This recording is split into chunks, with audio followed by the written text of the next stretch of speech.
हमको भी मदीने, आका हमको भी मदीने, आका हमको भी मदीने। मौलवी करीमुद्दीन साहब नात पाक पढ़ रहे थे। अब आइए मैं चंद शेर पढ़ता हूँ और उसके बाद सीधे सीधे एक मायनाज खतीब तक पहुँचता हूँ कि सख्त राहों पे भी आसान सफर लगता है, सख्त राहों पे भी आसान सफर लगता है, और ये मेरी माँ की दुआओं का असर लगता है। और माँ मुझे देख के नाराज न हो जाए कहीं, माँ मुझे देख के नाराज न हो जाए कहीं। सर पे आंचल नहीं होता है तो डर लगता है, सर पे आंचल नहीं होता है तो डर लगता है। माँ मुझे देख के नाराज न हो जाए कहीं, सर पे आंचल नहीं होता है तो डर लगता है। और मेरे दोस्तों, एक शायर ने कुछ यूं कहा कि बर्तन मांज कर माँ 2-4 बच्चे पाल लेती है, बर्तन मांज कर माँ 2-4 बच्चे पाल लेती है, मगर उन बच्चों से एक माँ नहीं पाली जाती, मगर उन बच्चों से एक माँ नहीं पाली जाती। मेरे दोस्तों, और किसी ने इस तरह भी कहा है कि ऐ रात मुझे माँ की तरह गोद में ले ले, ऐ रात मुझे माँ की तरह गोद में ले ले। दिन भर की मशक्कत से बहुत टूट चुका हूँ, दिन भर की मशक्कत से बहुत टूट चुका हूँ। और मेरे दोस्तों, किसी ने इस तरह भी कहा कि एक मुद्दत से मेरी माँ नहीं सोई ताबिश, एक मुद्दत से मेरी माँ नहीं सोई ताबिश। मैंने एक बार कहा था मुझे डर लगता है, मैंने एक बार कहा था मुझे डर लगता है। तो आइए हज़रात, इसके बाद आली जनाब इज्जत माब हजरत मौलाना नफीसुल हक साहब नदवी दामत बरकातुहुल आलिया से गुजारिश करूं कि वो तशरीफ लाएं और अपने बंदो नसाए से हम सबको महसूस फरमाएं। अस्सलामु अलैकुम व रहमतुल्लाहि व बरकातुहू। अल्हम्दुलिल्लाह अल्हम्दुलिल्लाहि रब्बिल आलमीन वस्सलातु वस्सलामु अला सय्यिदिल अंबिया'i वल मुरसलीन व अला आलिहि व अस्हाबिहि अजमईन व अला मन इत्तबअहुम बिइहसानिन इला यौमिद्दीन। अम्मा बाद, फ़अऊज़ु बिल्लाहि मिनश शैतानिर रजीम। बिस्मिल्लाहिर रहमानिर रहीम। वज़्ज़ुहा वल्लैलि इज़ा सजा मा वद्दअका रब्बुका वमा क़ला वलल आखिरतु खैरुल लका मिनल ऊला वलसौफ़ा युअतीका रब्बुका फ़तर्दा। अलम यजिदका यतीमन फ़आवा ववजदका ज़ाल्लन फ़हदा ववजदका आइलन फ़अग़ना फ़अम्मल यतीम फ़ला तक़हर वअम्मस साइल फ़ला तन्हर वअम्मा बिनिअमति रब्बिका फ़हद्दिस। वक़ाल अलैहि अस्सलातु वस्सलाम तलबुल इल्म फ़रीज़तुन अला कुल्लि मुस्लिम। स्टेज पर जलवा अफरोज मुअक्कर उलमाए किराम और शुअरा इज़ाम और हाज़रीन मजलिस, खुसूसन मेरी माँ बहनें, मैं इन सबको अपने दिल की अथाह गहराइयों से मुबारकबाद पेश करता हूँ कि इतनी ठंडी के मौसम में आप लोगों ने अपना कीमती वक्त निकालकर आपने इस दीनी मजलिस को दिया। और सबसे ज्यादा मैं शुक्रगुजार हूँ अपनी माँ बहनों का कि अल्हम्दुलिल्लाह जब से आई है, अल्हम्दुलिल्लाह सुम्मा अल्हम्दुलिल्लाह, ये जमकर बैठी हुई हैं। बहरहाल जो लोग पीछे हैं, मेरी दरखास्त है वो लोग आगे की कुर्सियों पर आ जाए तो बात करने में थोड़ा मजा आएगा। बात समझ में आएगी आपको भी और हमें भी लगेगा कि कोई सुन रहा है। हालांकि बात यह है कि जो बयान होने थे वो अल्हम्दुलिल्लाह हो चुके। अब इन बातों से बढ़कर कोई बात नहीं की जा सकती, क्योंकि जहां पर मौलाना अब्दुल नासिर नदवी साहब का बयान हो और मौलाना जिब्रील साहब कासमी दामत बरकातुहुल आलिया जैसे जलीलुल कद्र आलिम का खिताब हो, उसके बाद अगर हम जैसा आलिम बयान करे तो ये बिल्कुल यूं है जैसे आफताब की चमकती दमकती रोशनी को एक मामूली सा चराग दिखाने के मानिंद, और वो भी वो चराग जिसमें तेल भी कम है, तो भला वो कितनी देर चलेगा। लेकिन बड़ों का हुक्म है तो मैं बंदो नसीहत के लिए नहीं बल्कि बड़ों के बीच में सबक सुनाया जाता है। मैं अपना सबक सुनाने के लिए आप लोगों के बीच में हाजिर हो गया हूँ। हाज़रीन, जैसा कि आपका ये इजलास ये मदरसा जामियातुश शेख, ये जामिया शेखुल इस्लाम की जानिब से हो रहा है। जितने भी लोग इस इजलास में दामे गिरमे कदमे सुखने जिस तरह से भी हिस्सा लिया, सबसे पहले मैं अल्लाह रब्बुल इज्जत की बारगाह में उनके लिए दुआ गो हूँ कि अल्लाह ताला इसकी बरकत से उनकी मग़फ़िरत फरमा दे, उनके सय्यात को अल्लाह हसनात से मुबद्दल फरमा दे। इसके बाद मैं अपने नाज़िम जलसा के सामने एक शेर पढ़ना चाहता हूँ कि शाही का जिगर चाहिए, चीते का जिगर चाहिए शाही का तजस्सुस, चीते का जिगर चाहिए शाही का तजस्सुस, दुनिया नहीं मर्दाने जफा कश के लिए तंग। और आज जब मैंने इनकी निजामत देखी अल्हम्दुलिल्लाह, बहुत ही अच्छे शेर चुनीदा अशार इन्होंने सुनाए। मैं तो समझता हूँ कि सिर्फ इनके अशार पर अमल कर लिया जाए तो फिर किसी बयान की जरूरत नहीं। तो मुझे किसी शायर का एक शेर याद आया कि मैं जिंदा हूँ इसलिए कि बोल रहा हूँ, मैं जिंदा हूँ इसलिए कि बोल रहा हूँ, दुनिया किसी गूंगे की कहानी नहीं लिखती। आज आप 2 महीने से मुसलसल जलसों और जुलूस में शिरकत कर रहे होंगे। बहुत सारे हजरात ऐसे होंगे जिनके बच्चों ने कुरान करीम का हिफ्ज़ भी मुकम्मल किया होगा, उनको सेहरा पहनाया गया होगा, उनके दिलों को ठंडक मिली होगी और उनके मदरसे के असातिज़ा भी खुश हुए होंगे, महल्ले के लोगों ने भी खुशियां मनाई होगी कि आज फला का बच्चा हाफिज़ कुरान हो गया। तो मेरे भाइयों, जो ये खुशियां मनाई जा रही हैं, ये क्यों मनाई जा रही है? मेरे नबी मोहम्मद अरबी सल्लल्लाहु अलैहि वसल्लम की बेइज्जत से कब्ल न जाने कितने अंबिया आए और बहुत सारे सहीफे, बहुत सारी किताबें आई, लेकिन किसी किताब के बारे में ये नहीं कहा गया। उस किताब की हिफाजत की गारंटी अल्लाह की तरफ से नहीं ली गई।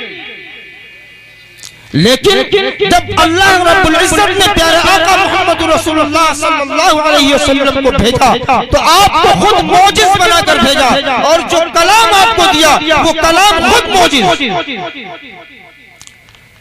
सभी लोग मुझे मुबारकबाद दे रहे हैं। क्यों मुबारकबाद दे रहे हैं? कुरान के हिफ्ज़ की वजह से मुबारकबाद दे रहे हैं। तो मैं भी ऐसे मदारिस को चलाने वालों को मुबारकबाद पेश करता हूँ और ऐसे मदरसों की इमदाद करने वालों को मुबारकबाद पेश करता हूँ। और मैं क्यों ना पेश करूँ, क्योंकि हज़रत आदम अलैहिस्सलाम की पैदाइश से 1000 साल पहले फरिश्तों ने कुरान करीम को याद करने वालों पर, उनके पढ़ने वालों पर, उनको हिफ्ज़ करने वालों पर मुबारकबाद दिया है। आदम नबीना अलैहिस्सलाम की पैदाइश से 1000 साल पहले फरिश्तों ने मुबारकबाद पेश किया और कहा तू बाली अलसिनतिन, कभी कहा तू बाली अजवाफिन, कभी कहा तू बाली उम्मतिन। यानी फरिश्तों ने कहा बड़ी मुबारकबादी के लायक है वो उम्मत जिसको ये कुरान मिलेगा, बड़ा मुतबर्रक है वो फरिश्ता जो इस कुरान को लेकर जाएगा, बड़ा मुतबर्रक है वो नबी, बड़ी ताज़ीम के लायक है वो नबी नबी, जिस नबी पर ये कुरान उतरेगा। बड़ी मुबारक है वो कार जहां इस कुरान का नुज़ूल होगा, और बड़ा मुबारक है वो महीना जिस महीने में कुरान का नुज़ूल होगा। मेरे भाइयों, तो उन हुफ़ाज़ इकराम को क्यों न मुबारकबाद पेश की जाए। आज हमारा हाल ये है कि वही हुफ़ाज़ इकराम जिनकी हिफाजत की गारंटी खुदा ले रहा है और बवाने दुहल खुदा कह रहा है, इन्ना नहनु नज़्ज़लना ज़िक्रा व इन्ना लहू लहाफ़िज़ून। और लोगों सुनो, मुझे तुम्हारी कोई जरूरत नहीं है, मेरे कलाम की हिफाजत के लिए तुम्हारी कोई जरूरत नहीं है। मैंने इस कुरान को नाजिल किया है, मैं ही इसकी हिफाजत करूंगा। मुफस्सिरीन ने लिखा है कि कुरान की भी हिफाजत होगी, जो कुरान को पढ़ेगा उसकी भी हिफाजत होगी, और जिस जगह कुरान पढ़ा जाएगा उस जगह की भी हिफाजत होगी। जिस महल्ले में कुरान पढ़ा जाएगा अल्लाह उस महल्ले की हिफाजत करेगा। लेकिन दोस्तों, बड़े अफसोस के साथ ये कहना पड़ रहा है कि आज जिस चीज को हमारा मुहाफिज अमीन बनाया गया है, जिसको अल्लाह ने हमारा मुहाफिज बनाया है, हमने उसी को छोड़ दिया है। हमने उसी को छोड़ दिया है, हमने उसी की तालीम को छोड़ दिया है। आज हमारे दिमागों के अंदर एक बात चल रही है कि अगर मेरा बेटा इंजीनियर हो जाएगा तो पूरी दुनिया तारीफ करेगी, अच्छे अच्छे रिश्ते आएंगे। मेरा बेटा डॉक्टर हो जाएगा, पूरा मोहल्ला मेरा कदम चूमेगा, मेरे दरवाजे की कुंडियां खटखटाएगा, और सब मेरे बेटे को ताजीम की नजर से देखेंगे, और मुझे भी लोग सराहेंगे, कहेंगे कि फला का बेटा है जो MBBS बनकर आया है, जो सर्जन बनकर आया है, जो बारिस्टर बनकर आया है, जो इंजीनियर बनकर आया है, जो साइंटिस्ट बनकर आया है। लेकिन मेरे दोस्तों, अगर तुम्हें पूछना है हाफिज़ कुरान की कीमत, तो आओ खुदा के पास आओ। खुदा क्या फरमाता है? खुदा ने ऐसे इंजीनियरों, डॉक्टरों, साइंटिस्टों के बारे में कुछ नहीं कहा, बल्कि हाफिज़ कुरान के बारे में अल्लाह कह रहा है, उलमाए किराम के बारे में अल्लाह कह रहा है, वलक़द इस्तफ़ैनाहु फ़िद दुनिया। ओ लोगों, तुम्हें जिसे चुनना है चुन लो, हमने उलमा को, हुफ़ाज़ को दुनिया में चुन रखा है। भला बताओ कौन कामयाब होगा? जिसे हम और आप जैसे गुनहगार चुनेंगे वो कामयाब होगा, या जिसे रब्बे कायनात चुनेगा वो कामयाब होगा? रब्बे कायनात कह रहा है, वलक़द इस्तफ़ैनाहु फ़िद दुनिया। नबी अकरम सल्लल्लाहु अलैहि वसल्लम फरमा रहे हैं, अल उलमा वरसतुल अंबिया। और लोगों सुनो, मेरे बाद अब कोई नबी नहीं आने वाला, मेरे बाद कोई नबी नहीं आने वाला। अब मेरे वारिस उलमा होंगे, जो बात उलमा कहेंगे वही सही होगी, जो बात उलमा कुरान और हदीस से कहेंगे वो नबी की बात होगी, वो अल्लाह की बात होगी, वो रसूलुल्लाह की बात होगी। तुम पर लाजिम है तुम उन वारिसीन की बातों पर अमल करो। मेरे दोस्तों, बड़े अफसोस की बात है कि आज हमारा ताल्लुक इन उलमा से, इन हुफ़ाज़ से कट गया। और क्यों कट गया? चंद कौड़ियों के खातिर हमारा ताल्लुक इन उलमा और हुफ़ाज़ से कट गया। अगर हमारे मदरसे का हाफिज, फर्ज कर लीजिए हाफिज रियाज साहब ही है माशाअल्लाह, जब ये कभी निकलते होंगे अपने इलाके में चंदे के लिए, तो लोग इन्हें देखकर अपने रास्ते बदल देते हैं और कहते हैं कि चलो और हाफिज आ रहे हैं, अभी ये परेशान करेंगे, मदरसे का कोई तकाजा पेश करेंगे। शहीदुद्दीन साहब जरा से पर्दा हल्का डाउन करा दीजिए, ये कोई ना कोई तकाजा करेंगे, इसलिए आदमी अपने रास्ते बदल लेता है। और जब हाफिज जी किसी तरह से घूमधाम कर पहुंच जाते हैं तो दुनिया भर के बहाने बताता है, अरे जी बिजनेस तो चल नहीं रहा, इस वक्त तो हालत ये है कि हम पूंजी खाए जा रहे हैं। लेकिन अगर उसी दिन उसको अटैक पड़े और डॉक्टर माने 4 लाख रुपए लगेंगे और तुम्हारे हार्ट का ऑपरेशन अभी होगा, इमीडिएट होगा, वरना तुम मर जाओगे, खुदा की कसम में खालू तो हानिस नहीं होगा, 4 नहीं, वो लोग कहेंगे डॉक्टर साहब मेरे बेटे को बचाओ, आप 4 लाख की बात करते हो, मैं 8 लाख ला कर दूंगा। कहां से वो पैसे आए? अल्लाह के रसूल फरमाते हैं कि सदका से, खैरात से बीमारियां दूर होती हैं। सदकात खैरात से बीमारियां दूर होती हैं। मेरे दोस्तों, ये जो दौर चल रहा है, ये दौर मालूम है कौन सा दौर है? ये इल्म की सौदागरी का दौर है। इस दौर में इल्म का सौदा किया जा रहा है। इल्म के नाम पर लूट मार हो रही है, लूट खसोट हो रही है, तालीम के नाम पर लूटा जा रहा है लोगों को। अगर कोई इदारा है तो वह सिर्फ एक मदरसा, एक ऐसा इदारा है जो आपके बच्चों को खेतों से उठाकर लाता है और कुरान की तालीम देता है। आपके बच्चों को होटलों से उठाता है और कुरान की तालीम देता है। आपके बच्चों को खेत और खलियानों से उठाता है और आपके बच्चों को हाफिज, आलिम, कारी और मुफ्ती बनाता है। आज वो हाफिज, आज वो आलिम जो तुम्हारे बच्चे को अल्लाह के इस्तीफा में ले जा रहा है, जिसे अल्लाह कह रहा मैंने इन्हें चुना है, कुरान पाक जैसी अजीम दौलत से तुम्हारे बच्चों को नमाज रहा है, आज तुम उससे कटे घूमते हो। भला ये बताओ कि अगर हुकूमत ये फैसला कर दे कि लोगों सुनो, आज की सुबह से यानी 14 फरवरी से अब जो नोट चल रहे हैं वो नहीं चलेंगे, तो क्या कोई वो नोट चला पाएगा? अगर हुकूमत ये कह दे कि अब सिर्फ दरख्तों के पत्तों पर मोहर लगेगी और वो सिक्के चलेंगे, खुदा की कसम ये पूरी की पूरी उम्मत दरख्तों के पत्ते ढूंढते होंगे, ये दरख्तों के पत्ते ढूंढते होंगे। उससे अगर पूछा जाएगा कि भाई नोट क्या हुए, वो सिक्के कहाँ गए जो गवर्नमेंट चलाती थी, तो वो कहेगा कि अब उन सिक्कों का कोई मतलब नहीं है, वो सिक्के बेमाना है, उनका कोई मतलब नहीं है, उनसे कोई सामान मिलने वाला नहीं है। आज से गवर्नमेंट का ऐलान है कि दरख्तों के पत्तों पर जो मोहर लगी होगी वही पैसा माना जाएगा। भाई बताओ, जब बाजार में जाओगे तो क्या तुम वो नोट लेके जाओगे, उससे सौदा मिलेगा? वो दरख्त का पत्ता लेते जाओगे, सौदा मिल जाएगा। आज के डेट में अगर आप 1000 का नोट लेकर के जाए तो दुकानदार आपको कहेगा पागल हो गए हो क्या? अरे जब सरकार बदली थी तभी ये नोट बदल गया था, सरकार बदले 10 साल हो रहे हैं, तुमको होश अभी तक नहीं आया? बोलेगा नहीं बोलेगा? तो तुम्हारी अकल कहाँ चली गई है? नबी फरमा रहे हैं उलमा वारिस हैं, उलमा वारिस हैं, तुम रास्ता कहाँ ढूंढ रहे हो इनसे कटकर? तुम्हारे कहने से उलमा बदलेंगे नहीं। उलमा को जो काम नबी ने दिया है ये काम वही करेंगे, ये नहीं अनिल मुनकर के लिए पैदा हुए हैं और वही करेंगे। अम्र बिल मारूफ और नहीं अनिल मुनकर इनका काम है। बोलिए, आप ये बताइए कि आपके 3 बेटे हैं और 3 बेटों में एक दोनों आंख से अंधा हो और एक आंख से अंधा हो और एक बहुत खूबसूरत हो।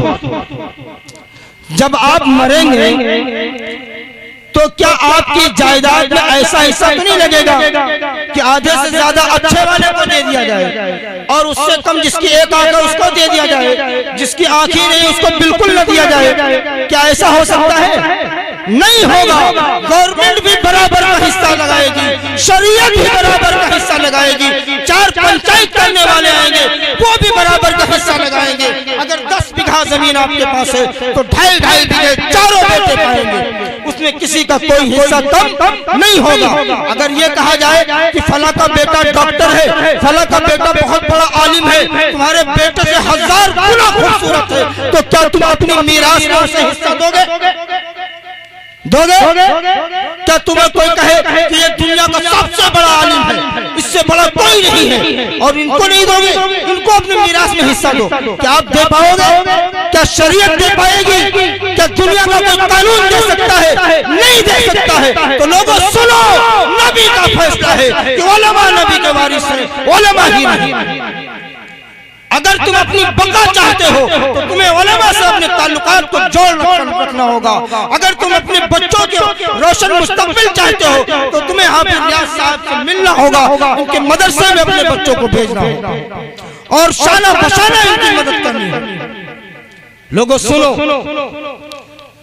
फरमाया गया कि दौलल उलमा नसारन नासु कल बहाइम, अगर उलमा नहीं होते तो ये लोग जानवरों के मानिंद हो जाते। तुम्हें कौन बताता? तुम्हें नबी की सुन्नत कौन बताता? तुम्हें कौन बताता तहियात में क्या पढ़ना है? तुम्हें कौन बताता तशहुद में क्या पढ़ना है? तुम्हें दोनों सजदों के बीच में कौन सी दुआएं पढ़नी है? तुम्हें कौन बताता? आखिर क्या हो गया है इस उम्मत को? 3 दिन से मुसलसल मेरे पास फोन आ रहे हैं, मौलाना साहब शब बारात कब है, मौलाना साहब शब बारात कब है? इस बार तो तारीख कुछ मुजफ्फर लग रही है, तारीख कुछ मशकूक लग रही है, जनतरिया गलत छप गई है। लोग ऐसे ऐसे फोन कर रहे हैं। तुम्हें शब बारात का हलवा याद है? तुम्हें शब बारात के पटाखे याद है? तुम्हें शब बारात का वो क्या कहते हैं जो पाउडर वाला हलवा बनता है वो भी तुम्हें याद है? लेकिन तुम्हें ये नहीं मालूम कि शब बारात बनाया किसकी याद में जाता है? उनके बारे में तुम्हें पता है? कितने बड़े बुजुर्ग थे, कितने बड़े आलिम थे और कितने बड़े नबी के आशिक थे, कितने बड़े किताबुल्लाह के मानने वाले थे, कितना ज्यादा सहाबा इकराम से मोहब्बत रखते थे। उनके बारे में कभी मालूम करने की कोशिश की? मैं खास तौर से अपनी माँ बहनों से मुखातब हूँ कि वो बताएं, अपने दिल से पूछें कि ये जो शब बारात हम मनाते हैं, हलवा बनाते हैं, बच्चों को पटाखे खरीद कर देते हैं कि पटाखे उड़ाओ, दसियों हजार लाखों करोड़ों का मुसलमानों के बच्चे सिर्फ इस त्योहार में पटाखे उड़ा देते हैं। अगर वो पैसे किसी बेवा की शादी में लगा दिए जाए, किसी यतीम की किफालत में लगा दिया जाए, किसी गरीब बच्चे की पढ़ाई की फीस में लगा दिया जाए, तो इंशाअल्लाह सुम्मा इंशाअल्लाह ये मेरा ईमान है कि उसकी मग़फ़िरत में कोई तरद्दुद। क्या हमने कभी सोचा?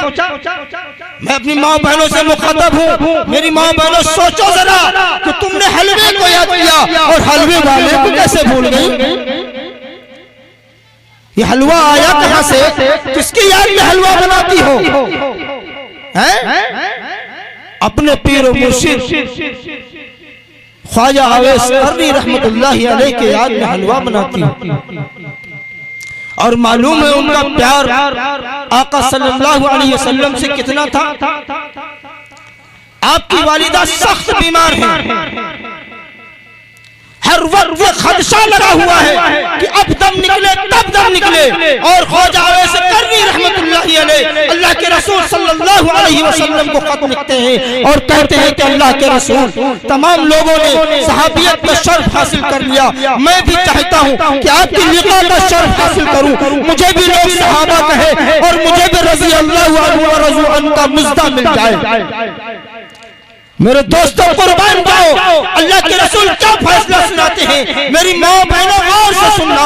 वो फरमाते हैं अवैस, वो उधर से जवाब लिखकर भेजते हैं कि अवैस तुम्हें मोहम्मद अरबी से मिलने की कोई जरूरत नहीं है, तुम अपनी माँ की खिदमत करो, तुम्हारी माँ बीमार है, तुम अपनी माँ की खिदमत करो, तुम्हें मोहम्मद रसूलुल्लाह से मिलने की कोई जरूरत नहीं है।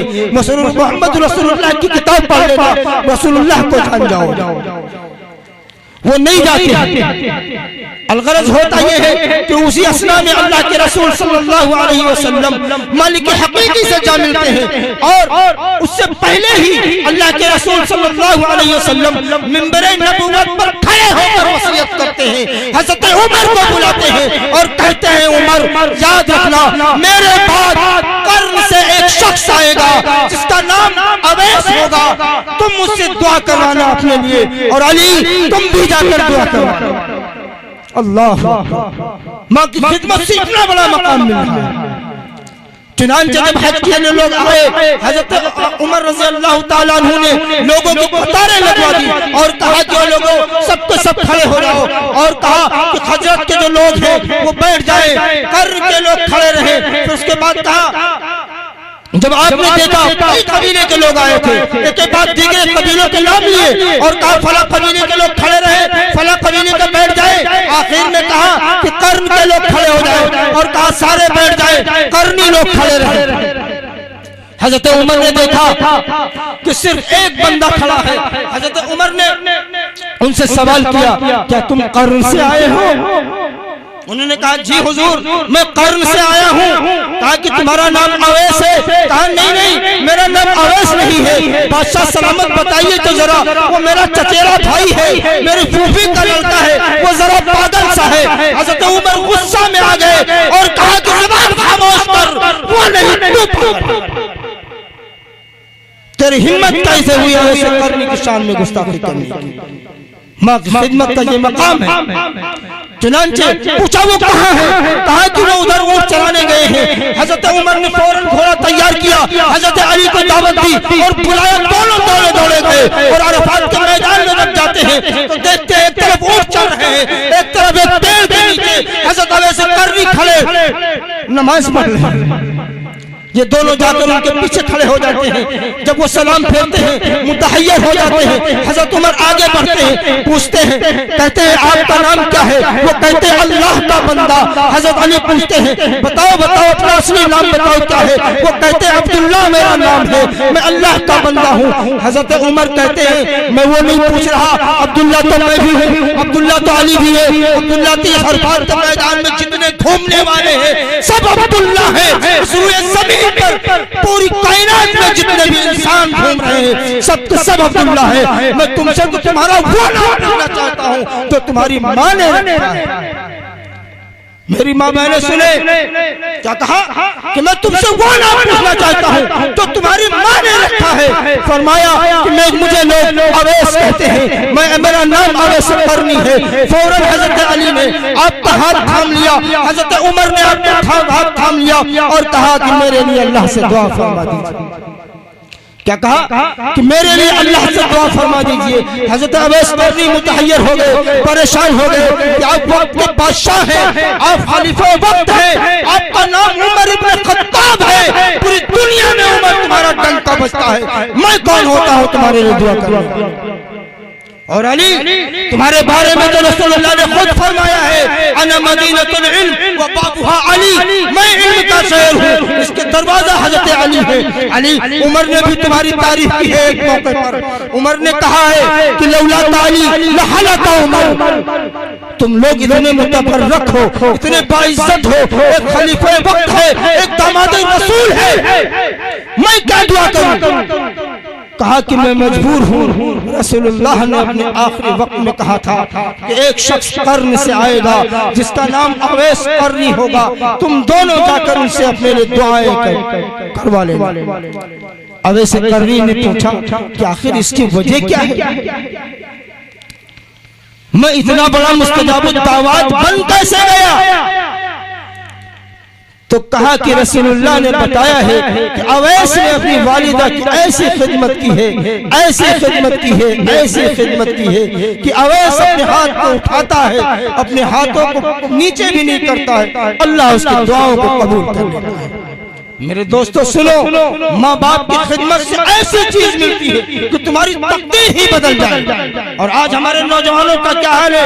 माँ बाप की खिदमत को तो छोड़िए, उनके साथ उनके शाना बशाना चलने को बच्चे तैयार नहीं है। बेटियां इस वक्त जो है माओ से सरे मुँह इंहराफ हो रही हैं। बेटियां माओ की बातें नहीं मान रही। माँ कह रही है बेटी आज तुम्हें बाजार नहीं जाना, बेटी कह रही नहीं आज मेरी सहेलियां जा रही, मुझे जाना।